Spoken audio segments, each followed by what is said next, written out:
trade. So if you have high tariffs, they're more likely to buy from within the country. If you have low tariffs, they're more likely to buy from out of country. Either way, it's good to have your tariffs within effective tariffs within 50%. Because that tariffs are like this is the second biggest place after taxes where you can get money. And then there's gold. I can't believe I missed that. A lot of times, gold or what they call precious metals, they will just give you money. It fluctuates depending on how much they mined out of it, but it just gives you money. All that gold goes into your treasury. You don't sell it, it's not tradable on the market, it goes right in your treasury. So right now I'm making $690 right now. That's actually pretty damn good. So we'll close out the budget screen. We're going to the technology screen. There's 5 different types. There's Army, Navy, Commerce, Culture, and Industry. And again, I'm going to go top to bottom. So, first things first, these pluses and minuses you see up here, you can sometimes specialize your technology. So right now at the business schools and Tycoon... What's the complete... Anyway, the business schools and Tycoon industry, whatever. And that gives you an increase to Commerce, Culture, and Industry. But it decreases the range for Navy and Army. You can get rid of these by going into your politics screen, and I'll get into that, but there's a slight downside to doing that, but I'll get into that in a minute. Your Army techs, obviously, Army. I mean, it doesn't get any more basic than that. Army Doctrine helps you in defense and allows you to build bigger and better forts. Light Armament helps you with your infantry and makes them stronger, and also helps you with colonization, machine guns, and I'll get into that later. Then you have Heavy Armament, which helps you with artillery. That's pretty straightforward. Then you have Military Science, that helps you with cavalry and organization. Again, that's pretty straightforward. And at the end, you can get Airplane and Tanks. Where's tanks? Somewhere. Oh, there it is. Infiltration. You get barrels, they call them. I've actually seen that word used multiple times in the books. Anyway, Army Leadership helps with morale. Military Tactics, that's just overall how efficient your military is, which is pretty good to have. Then you have your Navy techs. I actually, unless I'm playing as like Britain, or if I'm a major colonial power, that's when I concentrate on Navy techs. But for the most part, I'll hardly touch them. We got your Naval Doctrine, which allows you to build bigger and better bases. Your Ship Construction, which allows you to build more ships and increases their speed. Naval Engineering, which just decreases the amount of times to build. Naval Science, which increases the supply range. I'll get into that later.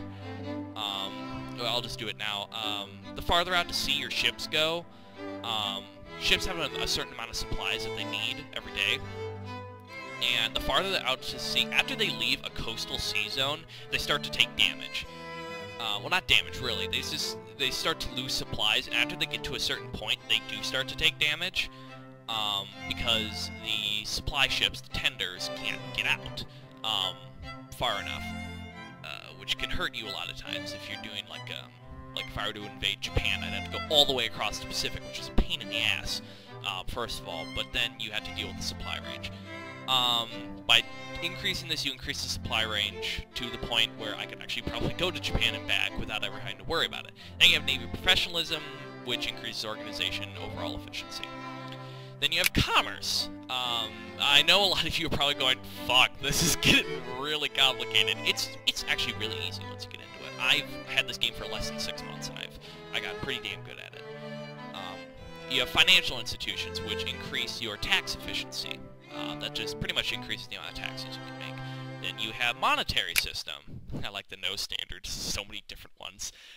That increases your administration, which in turn increases your tax efficiency, so it's good to upgrade both of those periodically. Economic Thought and Critique. It actually is not beneficial to your economy whatsoever. It actually decreases your economy because it decreases the amount your factories put out. But the thing is, they give you prestige. Well, actually, no. Directly, they don't give you prestige. But all of these over here, I should have told you about those, but I'll do those at the end. They give you prestige. I don't really, actually, I hardly ever do that one. Market functionality, really, it just increases your diplomatic influence. I'll get into that once I go to diplomacy. You have organization, which actually increases the amount your factories put out. So if you want to do this one, you want to balance it out with here. Or just in general do this one. So yeah, that's commerce. Now you have culture. Culture is very important. You have aesthetics, which just increase by 5% each time the amount of prestige you get, which is a little star up here, and I'll get into that in another minute. Then you have philosophy, which increases the amount of research points you get. That's very important. I tend to do those as much as I can. Then you have social thought, which increases your education efficiency and colonial migration, which is, again, very important. I tend to do those back-to-back with philosophy. Then you have political thought, again, very important. A lot of these are very important. I'm just going to keep saying that. They increase your national focus. What national focus does, I will actually get into that once I get to population. I'm going to try and not get ahead of myself here. I explained the naval supply range because that's important to know, and I probably wouldn't have done it unless I remember doing that.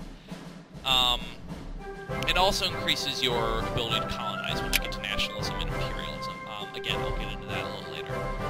Then you have psychology. Again, this is another one that I don't usually touch, but I'm thinking about doing it a little more.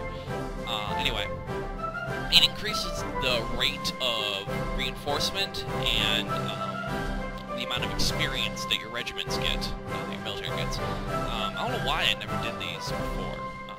I'll start doing it in this game. Then you have industry. This is, like, after army, this is, like, the most important one. You start with power. Water wheel power, practical steam engine, high and low steam pressure, high and low pressure steam engines.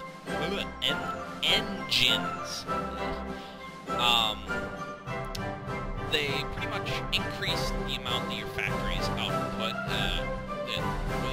the output of your factories. They increase that. They also increase your mining and farming output, and they also decrease the size of your farms. This is what I was talking about with the farmers, how you want less and less and less because this keeps smaller, so you'll end up with a ton of unemployed farmers, and you don't want that. Farmers can actually provide a great base for soldiers. But you see, the trade-off is immense. They get smaller by 1%, but they get more efficient by 75. So it's totally worth your money to go into that. Then you have mechanization, which they just continuously increase your factory output, and then it decreases the cost, and then it increases the RGO, which are your basic resources, and increases their output. Then you have metallurgy. They just pretty much increase your mining and creation of metals efficiency. So cheap coal increases your coal production by 75%. Really helpful. Then you have your railroad, which obviously goes without saying, railroad. Each one of them increases your level for railroad. They increase the speed of your people on the map, and they help with transport of goods, efficiency, and all that good stuff. Then you have chemistry and electricity, and that increases your land supply limit, which I will get into with the military quite soon. They also increase